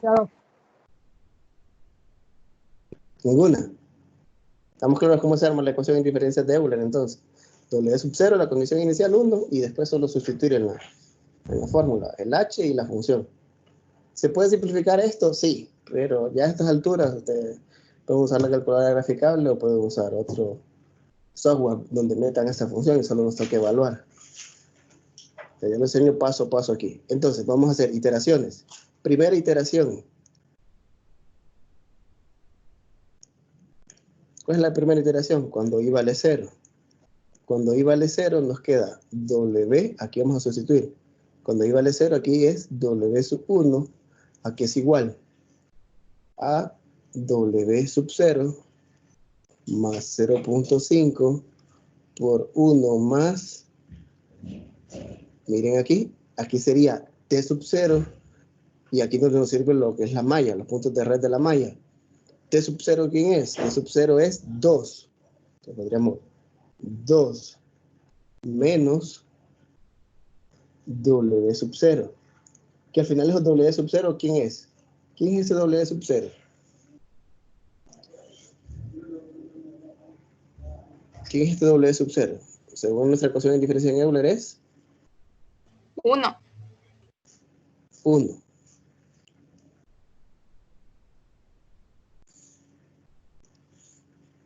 Ahora pongo aquí sustituir.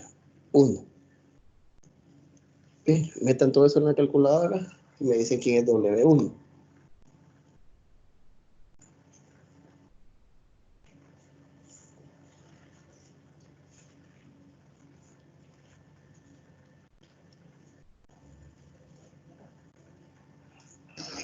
Dos litros. 2, ajá. ¿Qué significa ese 2? Porque hay una cuestión muy importante. En muchos casos me he dado cuenta que pueden calcular todo, pero no pueden interpretar de quién es ese W1. Entonces, en nuestra ecuación diferencial, lo que tenemos aquí, este W1, que poner una flecha aquí, este W1 que está aquí, significa, miremos los puntos de la malla, este W1 es la solución en el nodo T sub 1. Es decir, que yo lo que tengo aquí es que y de 2.5 es la solución de la ecuación diferencial y de t, pero y de 2.5 es aproximadamente ¿quién? Y de 2.5 es aproximadamente 2. Eso es lo que implica. Eso es lo que nos está diciendo W1. Y de 2.5 es 2. ¿Estamos claros? Ya tengo la primera iteración. Puedo construir la segunda.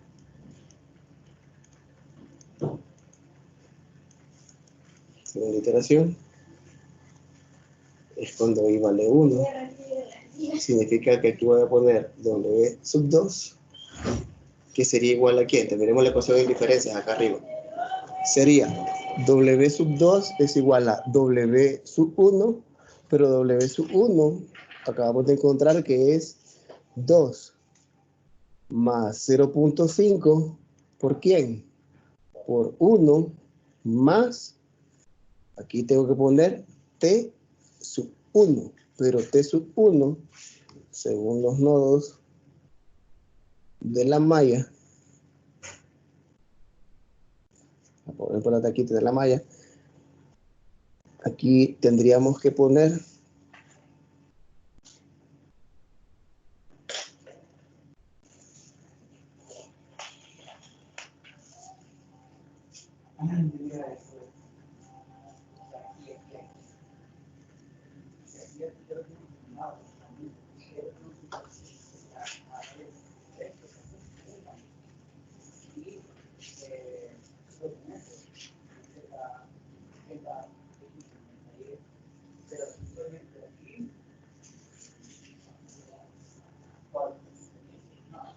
no sé si me escuchan, parece que se lagueó todo.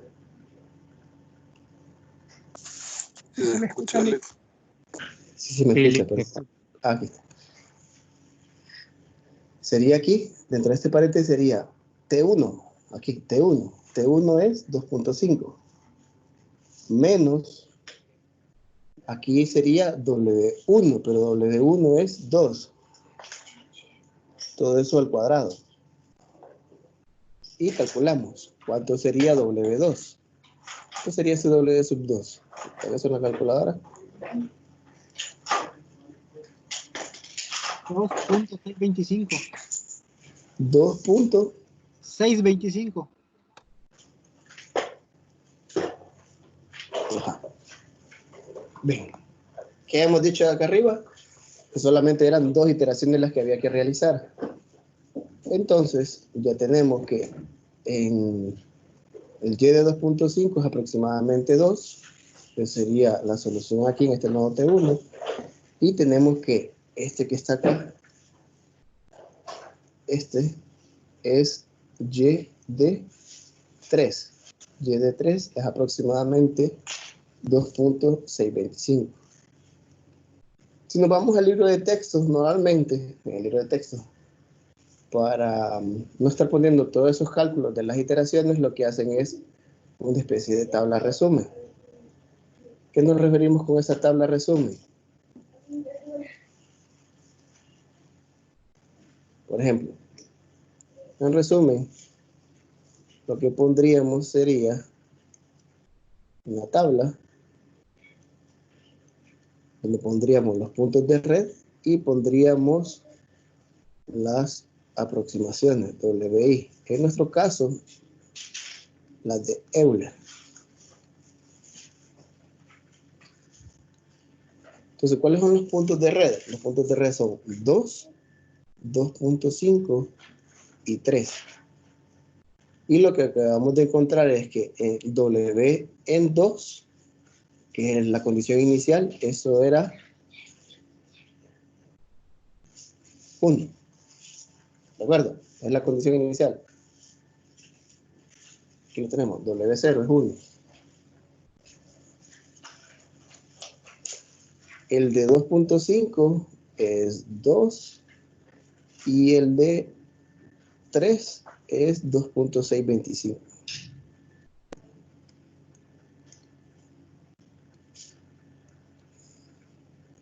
Y ese es el resumen.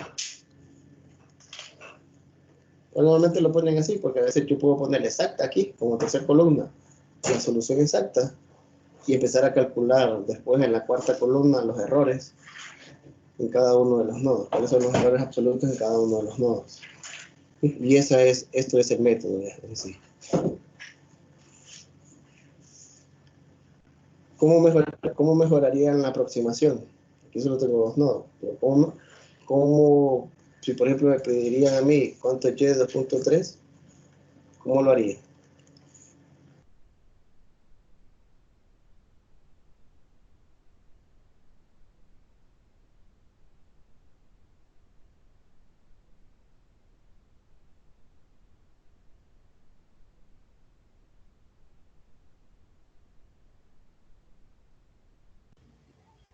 Interpolando.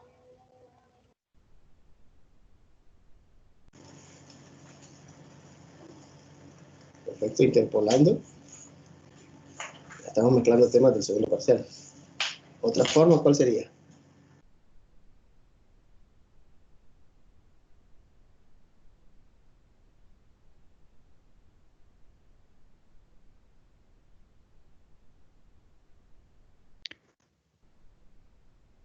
Con un h con el cual pueda encontrar y de 2.3. Utilizando un h adecuado. Para nuestro problema podríamos usar que h igual a qué. El más grande que podríamos utilizar, como es 2.3, podría agarrar que 0.3 para que en una sola iteración encuentre esto. Pero si yo agarro 0.3 no va a llegar a 3 exactamente, porque pasaría de 2, 2.3, 2.6, 2.9, 3.2. Entonces no puedo usar. No es que no se pueda usar, pero no llegamos a 3 con exactitud. Entonces podría usar 0.10. Y si quisiera mejorar la aproximación, solo puede mejorar la aproximación implicaría hacer más iteraciones. Puedo utilizar h igual a 0.05. Solo que se fijan, en punto 10, de 2 para llegar al 2.3 necesitaría hacer 3 iteraciones. Eso usando h igual a 0.10.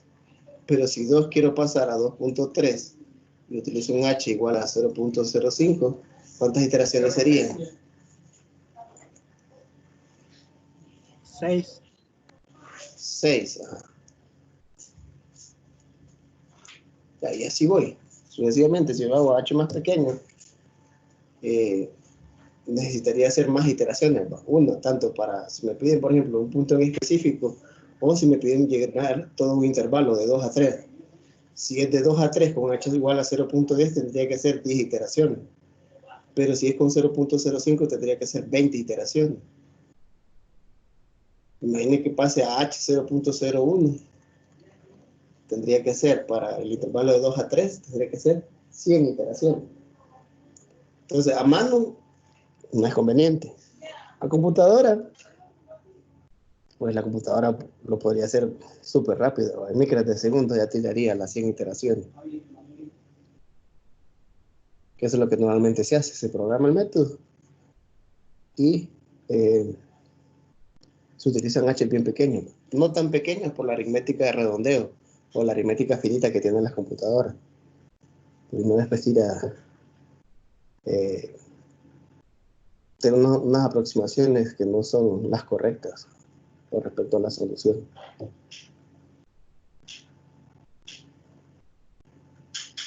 Bien, ¿dudas? Ya son las 5. ¿Alguna inquietud? Ahí le voy a pasar el archivo para que lo mire después con tranquilidad. Pues por ahora creo que ninguna, licenciado. Si acaso le preguntamos por Telegram. Ok. Y ahí cuando venga el foro, ahí es donde empiezan a preguntarse. Bueno, a comentarse ustedes, ayudándose ahí. Bien, entonces damos por finalizada la clase de hoy. Nos vemos el día miércoles de 3 a 5 otra vez. Y lo que vamos a ver es el método de Taylor. Vamos a generalizar un poco lo que es el método de Euler. Y vamos a ver el método de Taylor y vamos a empezar a ver lo que son los métodos de Runge-Kutta. Y ya vamos a ver por qué surgen los métodos de Runge-Kutta, analizando bien lo que es el método de Taylor de orden n. Bien, es todo por hoy. Nos vemos el miércoles. Recuerden que el video también se sube al canal de YouTube. Como dices, suscríbanse y denle like. Ok, gracias, licenciado. Buenas tardes. Dele link. No puede. Dele link. Pase buen día, Luis. Gracias. Cheque, nos vemos entonces. Gracias. Nos vemos.